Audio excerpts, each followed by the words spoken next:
Құрметті түркістандықтар, табалдырықтан жаңа аттаған 2019 жыл құтты болсын. Өткен жыл елімізде ерекше оқиғалармен есте қалды.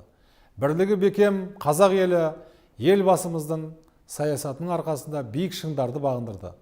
Ең бастысы президентіміздің жарлығына сәйкес Түркістан облысы құрылып, қасиетті қаламыз Түркістанның жаңа дәуірі басталды.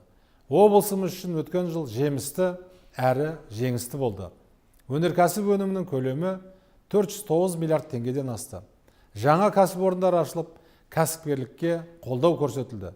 Ауыл шаруашылық саласында толайым табыстарға қол жеткіздік. Түркістан облысы шетелге 6200 тонна ет экспорттап, республикада бірінші орынды иеленді. Диқандарымыз бақша дақылдарынан 2 миллион 800 мың тонна рекордтық өнім жинап, республикада көш бастады. Биыл облысқа 240 миллиард теңге көлемінде инвестиция тартылды. Құрылыс, жұмыспен қамту, денсаулық сақтау және өзге де салаларда нәтижелі көрсеткіштер бар.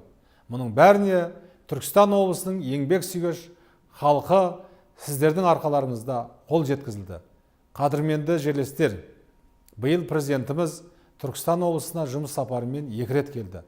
Қаламызды гүлдендіру, жаңа ғимараттар салу жөнінде нақты тапсырмалар жүктеді. Бүгінде әкімшілік іскерлік орталықта басқармалар мен департаменттер ғимараттары, жалпы 114 көп қабатты үйдің, 5 жұлдызды қонақ үй мен фитнес орталықтың, автобекеттің құрылысы басталып кетті. Жаңа жылда бізді айрықша міндеттер күтіп тұр.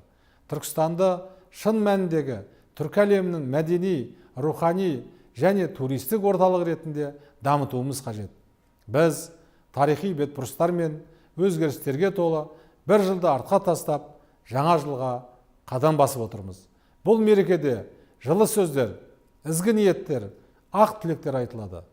Баршаларыңыздың отбасыларыңызға амандық пен бақыт тілеймін. Қазақстанымыз көркейіп, Түркістанымыздың даңқы асқақтай берсін.